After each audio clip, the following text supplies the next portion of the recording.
seem like we feel the same. We love what we hate.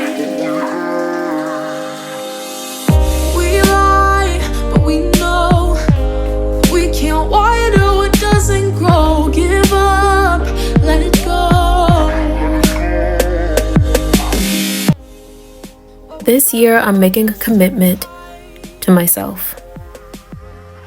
In years past, I've been in survival mode, people-pleasing mode, playing small mode, and I've done such a disservice to the one person I was supposed to support and care for over anyone else, myself.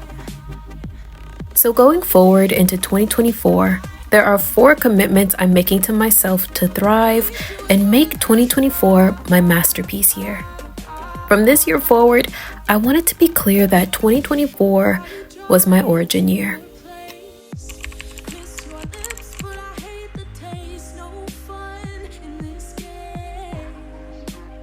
The first commitment I'm making is, from now on, I'm making my future self a priority. In the past, I've been guilty of getting caught up in the present in a bad way. Because my present situation wasn't what I wanted it to be, I often let it cloud my judgment to where I was too consumed in the present situation and consumed in surviving that I let my future self fall to the wayside. It may come as a surprise, but when you don't plan anything good for your near future or have things set in place for your future self, we can continuously have back-to-back not great experiences for extended periods of time and wonder why there doesn't feel like there's any relief or silver lining. And I believe it's because we focus too much on feeling better in the present, but we don't realize that the future is continuously becoming our present. It's like a long treadmill. If you throw something ahead of you onto the treadmill, it will soon come right back to you. And that's how I'm thinking about life now.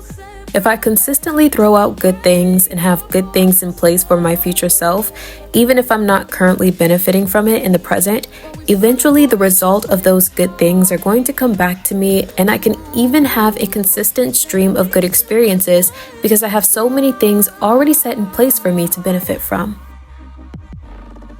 This can look like anything, but for me, it looks like making sure I'm putting in that effort to write a few pages for my novels, even if it's hard or I don't feel like it, because I know that eventually I will reap the rewards for having a completed book, or meal prepping at the beginning of the week so when I'm in the middle of the week and I'm exhausted, I can already have a healthy meal prepared for me from my past self that I can benefit from now. I'm focusing on my future self because I know at the end of the day, no one is going to look out for me like I will. No one is going to love me like I have the potential of loving me. And if I consistently put all of my efforts into making the future me's life easier and more enjoyable and wealthier, I have a better chance of having more fulfilling present moments and overall life.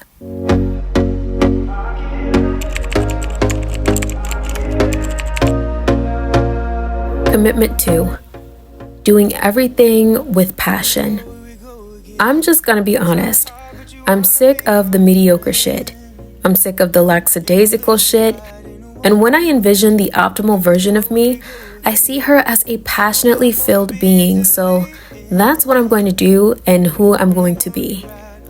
I know fear can hold us back from a lot of things, and fear of judgments from others can be debilitating for those who don't know what to do with that type of negative energy. But I no longer want to let that stop me. I don't want to keep playing into my fear of being seen in my most authentic essence and being judged or made fun of for it.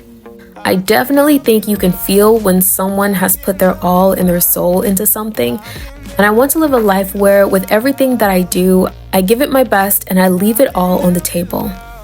People can accept it or not, but I want to experience more of myself being more of a passionate being and living a passionate life.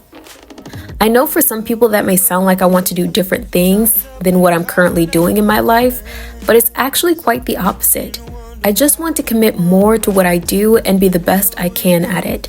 I want to do more things that set my soul on fire and allow me to scorch my mark into this world.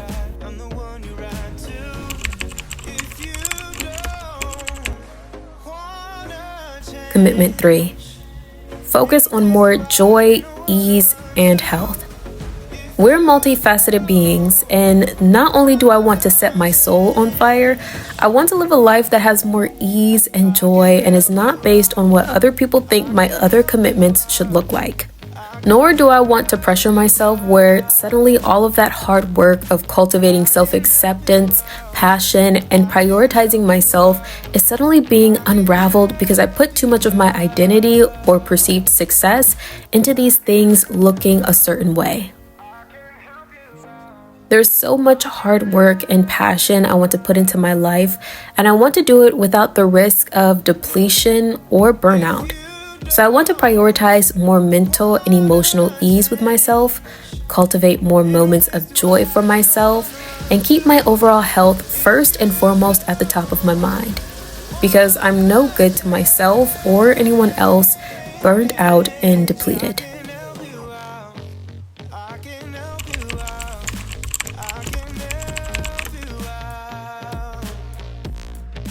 And my last commitment is staying consistent.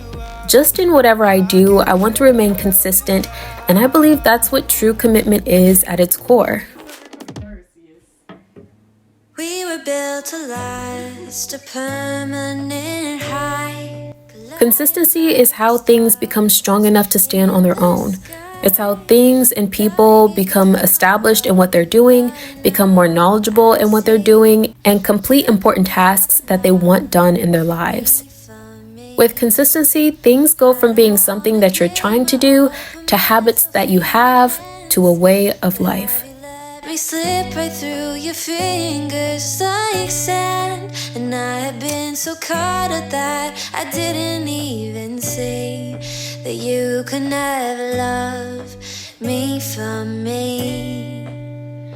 'Cause you mold me into something else, change me into what you want. All I ever did was love, and it wasn't good enough. We had tried to make this garden for two, but you had brought the cold and the roses never bloom.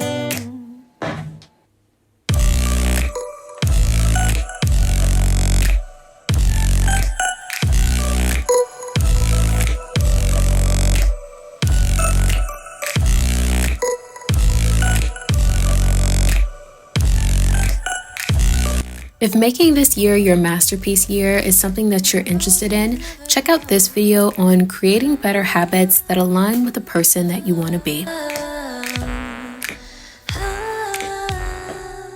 No, the roses never bloom.